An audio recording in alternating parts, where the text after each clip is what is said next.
एक मंदिर की दीवार पर बहुत नगर सेठ होते थे ना भारत में, तो एक गांव का सेठ था नगर का, उसने एक मंदिर बनवाया और मंदिर की दीवार पर लिख दिया यहां पर 100 किलो सोना दबा है।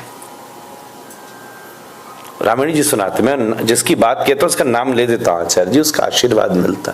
नहीं तो आजकल तो लोग बात दूसरे की नाम अपना ठोक के बोलते मानो जैसे उन्हीं ने अनुभव पाया हो। यहां 100 किलो सोना दबा है। लगभग 3-4 जनरेशंस के बाद वो फैमिली सब बिगड़ गया और रोड पर आ गए। तब फैमिली ने डिस्कस किया कि हमारे पूर्वजों ने ये गोल्ड जो दबाया था ये हम लोगों के लिए ही तो दबाया था।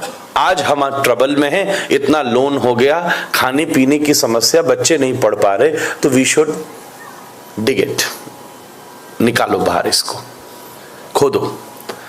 तो जहां लिखा था उन्होंने सब खोद डाला। थोड़ी देर में पूरा मंदिर खोद डाला। गांव वाले भी साथ में सहायता करने आए। ये तो बात है ही है। फायदा हो तो सब आ जाए, पता चले कि कहीं खोदते खोदते यार 2-4 पीस जेब में आ गए तो मजा ही आ जाएगा।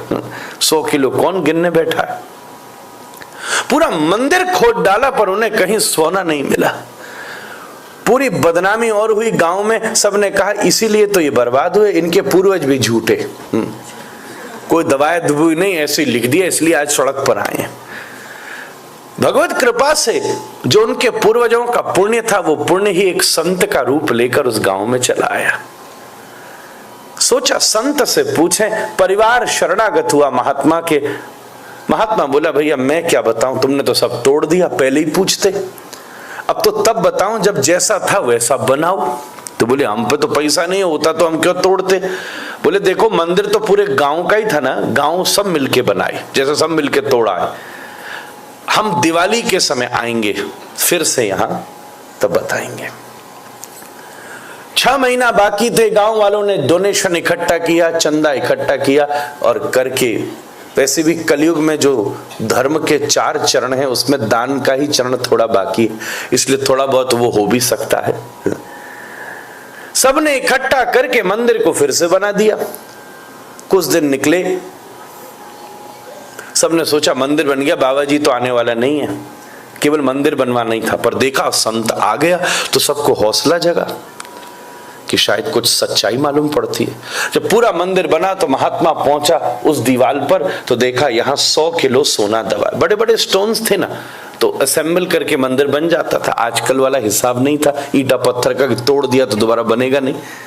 बड़े बड़े स्टोन कार्व होते थे पहले भारत में। अभी भी आप देखिए केदारनाथ का मंदिर कैसे संरक्षित हुआ था, इतनी स्ट्रेंथ थी। तो उसने पढ़ा यहाँ 100 किलो सोना दबा है। संत ने परिवार से पूछा, बोले हमने सब खोद दिया, मिला नहीं। उसी समय संत की नजर पड़ी कि उसके नीचे डेट लिखी है दीपावली। तो संत बोला अभी 5 दिन बाद दिवाली है, उस दिन वेट करते हैं। 5 दिन बाद दीपावली भी आ गई।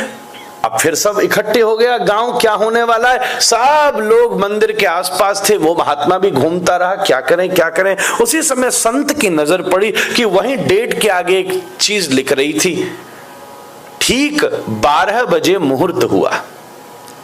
संत ने विचार किया 12 बजने दो। जैसे ही 12 नून 12 बजे संत को याद आया कि सूर्य का संबंध समय के साथ है। संत ने सूर्य के प्रति चिंतन किया और ठीक 12 बजे देखा उस मंदिर का शिखर की शैडो जहां गिर रही थी। कहा यहां खोदो, और जैसे ही उस जगह खोदा 100 किलो सोना मिल गया। जहां लिखा था वहीं दबा देते तो कब के चोर ले जाते। पूर्वज भी बुद्धिमान थे कि तोड़ने पर भी न मिले, समझदार कोई मिले। मैं आपको सच बात कहूं, हमारे ऋषियों ने ज्ञान को भी शास्त्र में ऐसे दिया है।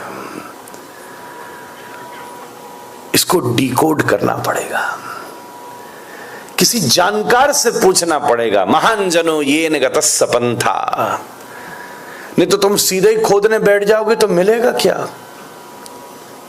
फिर तो उसी झंझट में राम ने क्यों भेज दिया सीता को जंगल। भाई तुझको क्या प्रॉब्लम हो रही है, दोनों का पर्सनल मैटर है, पति पत्नी को प्रॉब्लम नहीं, तुम जबरदस्ती उंगली करने में लग रहे हो। सीता खुश खुश चली गई, राम जी खुश रह गए, प्राइवेट मसला, पति पत्नी की अंडरस्टैंडिंग। आज तो जाने कितने पति पत्नियों को जंगल क्या जोन्नम भेजने को तैयार बैठे। इसका मतलब डिकोड नहीं हुई बात। शास्त्रों का आधार लीजिए।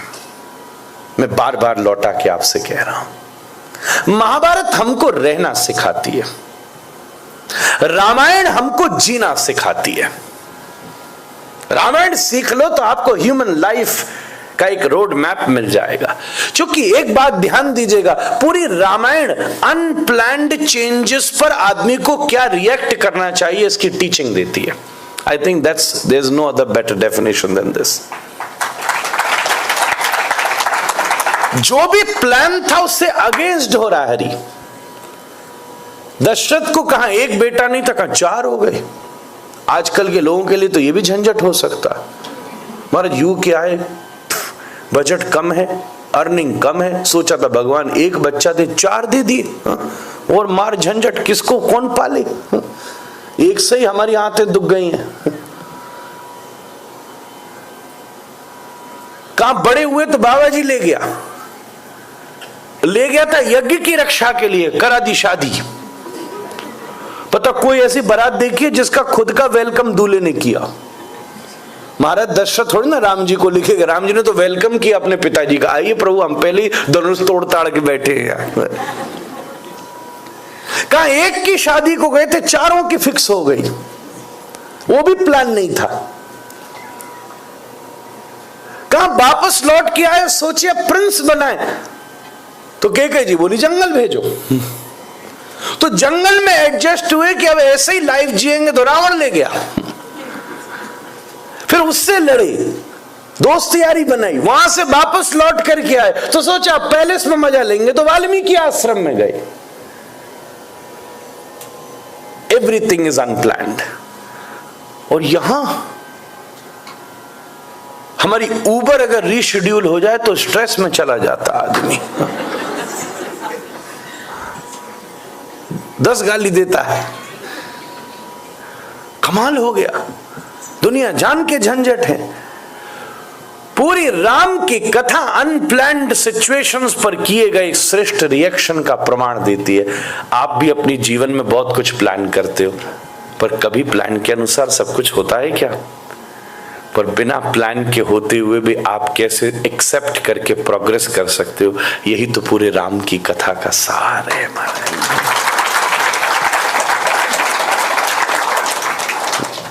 हो सकता है वन गए राम तो बन गए राम।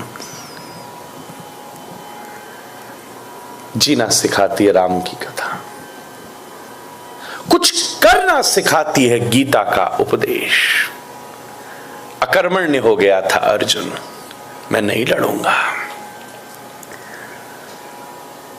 नहीं छोड़कर जाना है। भगवान सामने रिश्तेदार खड़े, मेरा मोह हो गया। पहले कहता था बिना लड़े बिना ये कदम पीछे नहीं होगा, सामने मामा देखे साला देखे माथा खराब हो गया। अर्जुन बोले क्या करना, जीत गया। भगवान बोले तेरी बात तो बहुत अच्छी है पर टाइमिंग बहुत गलत है। मैं सारा खानदान छोड़ के यहाँ बैठा हूँ, कह रहा मैं लड़ूंगा नहीं। हाँ ये क्या मतलब हुआ, इतनी घरवाली मेरी, इतने बच्चा को तेरा मूड चल रहा है यहाँ है? ये कोई तेरा सन होता है, सब लगे दुनिया आएंगे, डर गया भाग गया। हाँ। गीता की शुरुआत ही प्रभु जी गाली गलौज से हो रही है, पढ़ो ध्यान से। कृष्ण बोले क्लेब्यम समगम पार्थ नई तत्तयुपपद्यते। क्लीब, क्लीब का मतलब नपुंसक। इस धरती में कोई पैदा नहीं हुआ जो अर्जुन को नपुंसक बोल दे। अर्जुन हाथ जोड़ के बैठा है, पूरा विज्ञान दे दिया। तो महाभारत रहना सिखाती है, रामायण जीना सिखाती है, गीता कुछ करना सिखाती है। धर्म में, अर्थ में, काम में, मोक्ष में कुछ करिए। श्रीमद् भागवत की महात्म इसलिए है क्योंकि भागवत में महाभारत भी है, इसलिए ये कुछ करना भी सिखाती है।